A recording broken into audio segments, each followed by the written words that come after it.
কল্পনা করুন আপনি নিজের হাতের দিকে তাকিয়ে আছেন।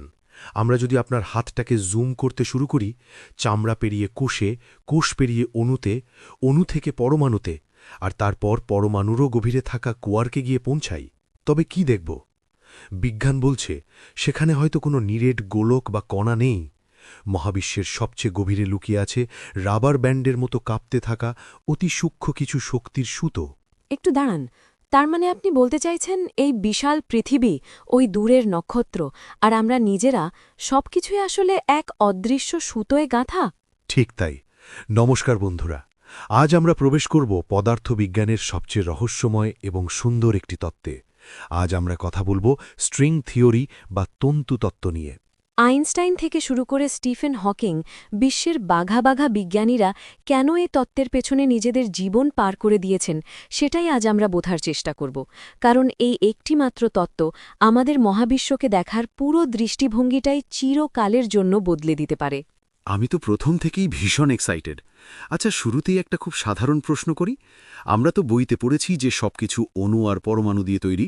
পরমাণুর ভেতরে থাকে ইলেকট্রন, প্রোটন আর নিউট্রন। তাহলে এই স্ট্রিং বা সুতোটা আবার কোথা থেকে এলো? খুব লজিক্যাল প্রশ্ন। বিজ্ঞান যখন আরও উন্নত হল, আমরা দেখলাম প্রোটন আর নিউট্রনের ভেতরেও আরও ছোট কণা আছে। এদের বলা হয় কোয়ার্ক। এতকাল ক্লাসিক্যাল ফিজিক্স ভাবত এই কোয়ার্ক বা ইলেকট্রনগুলো হলো জ্যামিতির বিন্দুর মতো, যাদের কোনো আকার বা আয়তন নেই, জাস্ট একটা ডট বা পয়েন্ট। সত্যি? বিন্দুর মতো? কিন্তু বিন্দু দিয়ে পুরো মহাবিশ্ব তৈরি হয় কি করে? ঠিক এখানেই স্ট্রিং থিওরি এসে ফিজিক্সের নিয়ম বদলে দিল। স্ট্রিং থিওরি বলছে এগুলো কোনো বিন্দু নয়।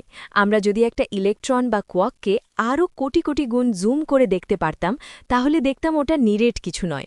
ওটা আসলে শক্তির তৈরি একটা একমাত্রিক অতি সূক্ষ্ম সুতো বা স্ট্রিং। শক্তির সুতো? মানে ওই জুতোর ফিতের মতো কিছু? অনেকটা সেরকমই, তবে এগুলো অবিশ্বাস্য রকমের ছোট। আর সবচেয়ে মজার ব্যাপার হলো এই সুতোগুলো স্থির থাকে না, এগুলো সবসময় কাঁপতে থাকে বা ভাইব্রেট করতে থাকে। কিন্তু একটা সুতো কাঁপছে, এটা থেকে আমাদের চারপাশের এত রকম পদার্থ, লোহা, জল, বাতাস তৈরি হচ্ছে কিভাবে? একটা মাত্র সুতো থেকে এত বৈচিত্র্য কিভাবে আসে? আচ্ছা, একটা গিটার বা বেহলার কথা ভাবুন। একটা গিটারে তো মোটে কয়েকটা তার থাকে, কিন্তু সেই তারগুলোকে যখন আপনি আলাদা আলাদাভাবে কাঁপান, তখন আলাদা আলাদা সুর বা নোট তৈরি হয়, তাই না? হ্যাঁ, একদম। সুর তো ফ্রিকোয়েন্সির ওপর নির্ভর করে। স্ট্রিং থিওরি ঠিক এটাই প্রমাণ করে। মহাবিশ্বের গভীরে একটাই মাত্র জিনিস আছে, এই এনার্জি স্ট্রিং। যখন এই সুতোটা একরকম ফ্রিকোয়েন্সিতে কাঁপে, তখন আমরা তাকে বলি ইলেকট্রন। যখন অন্য ফ্রিকোয়েন্সিতে কাঁপে, তখন তাকে বলি কোয়ার্ক। আবার অন্যভাবে কাঁপালে সেটা হয়ে যায় আলোর কণা বা ফোটন। অবিশ্বাস্য! তার মানে মহাবিশ্বের সব কণা আসলে একই সুতোর তৈরি, শুধু তাদের কাঁপার ধরনটা আলাদা। একদম তাই। এই বিশাল মহাবিশ্ব হল একটা অনন্ত সিম্ফনি অর্কেস্ট্রা। গ্রহ, তারা, আলো, মহাকর্ষ সবকিছুই হল সেই মহাজাগতিক গিটারে বাজানো এক একটা সুর। অসাধারণ একটা কল্পনা। কিন্তু বিজ্ঞানীদের হঠাৎ এই গিটারের তার খোঁজার দরকার কেন পড়ল? আমাদের তো কোয়ান্টাম মেকানিক্সের মতো দারুণ সব তত্ত্ব ছিলই। কারণ ফিজিক্সের দুটো সবচেয়ে সফল থিওরি একে অপরকে একদম সহ্য করতে পারে না। একটা হলো আইনস্টাইনের জেনারেল রিলেটিভিটি বা সাধারণ আপেক্ষিকতা। এটা কাজ করে বিশাল সব জিনিস নিয়ে, যেমন গ্রহ, নক্ষত্র, গ্যালাক্সি আর ব্ল্যাক হোল। আর অন্যটা হলো কোয়ান্টাম মেকানিক্স, যা কাজ করে পরমাণুর মতো একদম ছোট জিনিস নিয়ে। সমস্যাটা কোথায়? দুটোই তো নিজের নিজের জায়গায় ঠিক। ঠিক এখানেই স্ট্রিং থিওরি এসে ফিজিক্সের নিয়ম বদলে দিল। স্ট্রিং থিওরি বলছে এগুলো কোনো বিন্দু নয়। আমরা যদি একটা ইলেকট্রন বা কোয়ার্ককে আরও কোটি কোটি গুণ জুম করে দেখতে পারতাম, তাহলে দেখতাম ওটা নিরেট কিছু নয়। ওটা আসলে শক্তির তৈরি একটা একমাত্রিক অতি সূক্ষ্ম সুতো বা স্ট্রিং। শক্তির সুতো? মানে ওই জুতোর ফিতের মতো কিছু? অনেকটা সেরকমই, তবে এগুলো অবিশ্বাস্য রকমের ছোট। আর সবচেয়ে মজার ব্যাপার হলো এই সুতোগুলো স্থির থাকে না, এগুলো সবসময় কাঁপতে থাকে বা ভাইব্রেট করতে থাকে। কিন্তু একটা সুতো কাঁপছে, এটা থেকে আমাদের চারপাশের এত রকম পদার্থ, লোহা, জল, বাতাস তৈরি হচ্ছে কিভাবে? একটা মাত্র সুতো থেকে এত বৈচিত্র্য কিভাবে আসে? আচ্ছা, একটা গিটার বা বেহলার কথা ভাবুন। একটা গিটারে তো মোটে কয়েকটা তার থাকে, কিন্তু সেই তারগুলোকে যখন আপনি আলাদা আলাদাভাবে কাঁপান, তখন আলাদা আলাদা সুর বা নোট তৈরি হয়, তাই না? হ্যাঁ, একদম। সুর তো ফ্রিকোয়েন্সির ওপর নির্ভর করে। স্ট্রিং থিওরি ঠিক এটাই প্রমাণ করে।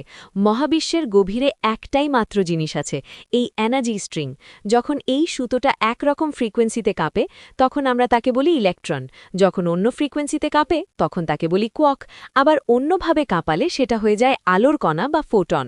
অবিশ্বাস্য! তার মানে মহাবিশ্বের সব কণা আসলে একই সুতোর তৈরি, শুধু তাদের কাঁপার ধরনটা আলাদা। একদম তাই। এই বিশাল মহাবিশ্ব হল একটা অনন্ত সিম্ফনি অর্কেস্ট্রা। গ্রহ, তারা, আলো, মহাকর্ষ সবকিছুই হল সেই মহাজাগতিক গিটারে বাজানো এক একটা সুর। অসাধারণ একটা কল্পনা। কিন্তু বিজ্ঞানীদের হঠাৎই গিটারের তার খোঁজার দরকার কেন পড়ল? আমাদের তো কোয়ান্টাম মেকানিক্সের মতো দারুণ সব তত্ত্ব ছিলই।